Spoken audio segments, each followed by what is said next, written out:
Nah saya cuma bilang boleh pegang HP asal sudah murojaah, sudah tilawah 1 juz gitu. Jadi ada persyaratan khususnya. Assalamualaikum warahmatullahi wabarakatuh. Selamat datang di podcast Tasawuf TKI News bersama saya Pulcerah. Insya Allah masa depan kamu akan cerah. Alhamdulillah pada kesempatan kali ini saya sudah ditemani oleh Ibu Dian. Ya. Ibu Dian adalah salah satu anggota dari IBJ, Ibu Bela Jakarta. Ibu Bela Jakarta. Ibu Bela Jakarta. Selamat datang Ibu Dian. Ya, makasih, saya penasaran nih sama Ibu Dian. Tadi sebelum kita mulai kita sudah bincang-bincang mengenai anak Bu Dian. Anak Bu Dian tadi ada berapa Bu? Ada 3 ya? Ada 3. Ada 3. Yang jadi penasaran gini Bun. Sekarang ini kan masa pandemi, anak juga dikasih handphone. Mau nggak mau ya? Apalagi Menteri Pendidikannya juga mewajibkan dengan kata lain, mewajibkan sekolahan, mewajibkan orang belajar melalui handphone. Ada kiat-kiatnya nih Bun, supaya anak itu pakai handphone tapi nggak kebablasan. Oke. Sebelumnya kita cuma sharing ya. Oh, sharing aja ya nggak kan? apa-apa Bun. Jadi dari pengalaman saya untuk anak-anak saya kemarin itu selama pandemi ini dan sebelum pandemi ya. Sebelum pandemi itu anak-anak saya boleh pegang gadget itu di hari Jumat, Sabtu, Minggu. Jumat, Sabtu, Minggu. Jadi Senin sampai Kamis itu bener-bener nggak boleh. Jadi di masa sekolah mereka nggak boleh pegang gadget gitu. Tapi kalau misalnya Jumat itu pun setelah pulang sekolah. Biasanya mereka pada asar baru pulang. Biasanya sore lah udah mulai pegang. Tapi pun itu dibatasi. Misalnya cuma sampai jam berapa diambil lagi gitu. Betul. Tapi nanti kalau hari Sabtu Minggu juga sama, tetap dibatasi. Itu kebanyakan kita yang minta nih Bun. Apa anak itu udah sadar ngasih itu? Apa tuh? Kalau misalnya yang hari Jumat berarti. Oh, hari Jumat. Tetap harus diingatkan. Harus diingatkan. Kalau namanya anak, kalau namanya udah gadget tuh udah lupa waktu. udah lupa waktu kan. Tanggung mah gitu ya. Udah lupa waktu gitu. Apalagi di saat pandemi gini mereka interaksi sama HP otomatis. Lebih sering gitu kan. Kalau misalnya untuk yang anak saya yang SD itu biasanya pagi. Itu dari jam 7 sampai jam 12. Itu daring. Oh, daring. Belajaran melalui online kan. Nah, mereka pakai Google Form untuk ngisi soal-soal. Aplikasi buat pendidikan gitu lah ya. Iya, sama Zoom. Kalau misalnya mereka yang harus tatap muka sama gurunya, itu biasanya pakai Zoom atau Google Meet gitu. Nah, itu ya seperti itu deh. Kayak jadinya otomatis sama HP lebih sering. Dan lagi kan problemnya adalah sekarang mereka tuh nggak boleh keluar. Betul. Nah, otomatis tadinya saya punya peraturan seperti itu, misalnya Senin sampai Kamis itu nggak boleh pegang handphone. Sekarang otomatis kita kasih. Karena kan mereka alasannya, aku kan nggak boleh keluar mah, nggak bisa ketemu teman-teman gitu. Jadi otomatis ya itu sesekali lah. Ngasih ini nggak Bun? Ngasih rule nggak? Maksudnya peraturan gitu buat anak? Kasih. Kalau misalnya untuk anak-anak saya agak kejam sih sebenarnya. Kejam gimana tuh? Mungkin buat menurut ibu orang tua yang lain mungkin kok lebay banget lebih gitu. Tegas kali ya, lebih tegas. Mungkin lebay banget. Tapi kalau saya misalnya kayak anak saya yang usia SMA walaupun dia udah usia 17 tahun, nah itu dari tahajud sampai subuh itu udah harus dengan kebiasaan hari-hari di pondoknya gitu kan. Nah, tapi kalau misalnya dia setelah jadi yang besar itu di pondok, sekarang di rumah semua masih? Di rumah juga gitu belajar. Nah, itu kan biasanya mulainya kan jam 9. Nah, biasanya mereka tuh dari jam 6 sampai jam 9 tuh free. Nah, saya cuma bilang, boleh pegang HP asal sudah murojaah, sudah tilawah 1 juz gitu. Jadi ada persyaratan khususnya. Jadi kalau udah jadi handphone walaupun ditaruh di meja, dia lapor dulu, "Mah, aku udah tilawah 1 juz nih.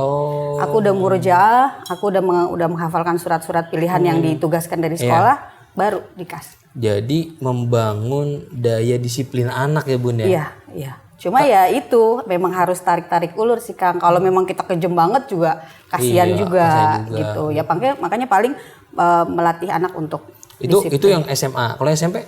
Sama sih. Sama kayak gitu juga ya? Kalau yang SMP kan perempuan. Yang SMP juga sama sih. Ada bedanya nggak sih Bun? Maksudnya tentang gadget antara laki dan perempuan, tantangannya gitu?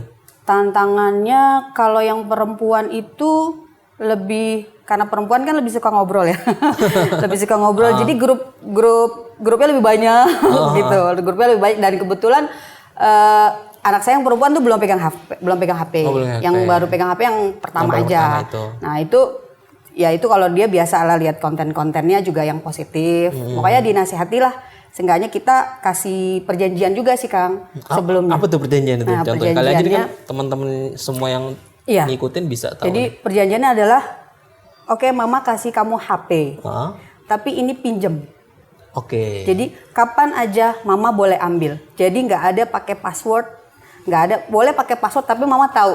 Oke. Nah, jadi kapanpun saya mau buka HP boleh aja gitu. Jadi saya nggak ada tuh namanya menyembunyikan secara privasi anak gitu, nggak. Jadi karena ya kita tahu kondisi sekarang ya Kang, Iya. konten apa aja itu Betul. ada. Kita sama aja menyerahkan HP ke anak itu di usia yang belum dewasa tuh sama aja membiarkan anak itu menjelajah keliling Kemana-mana. dunia dengan sendirian gitu. Betul. Semua ada di ujung jari itu, dia bisa mau lihat yang positif bisa, mau lihat yang mau negatif juga bisa gitu. Jadi ya itu kadang saya cuma bilang ini dipinjamkan. Jadi kalau misalnya ketahuan ada melihat-lihat konten yang negatif atau apa, ya Kita bisa bisa aja langsung ketahuan, bisa langsung diatasi bisa lah ya, langsung gitu ya. diatasi gitu. Ataupun kita kasih hukuman diambil dulu, misalnya puasa dulu untuk disita dulu HP-nya Oh, gitu. sampai dia Jadi walaupun kita kasih pinjam kepada anak, tapi pengawasan itu nggak lepas Betul, ya. Harus tetap kita kawal terus itu anaknya. apalagi yang usia SD ya itu harus ada pendampingan betul-betul. Misal pun dia punya medsos. Yang SD gimana tuh? Ada nggak? Ini maksudnya kan mereka tuh lebih apa ya? Lebih kecil, kadang kan mungkin ngerengek lebih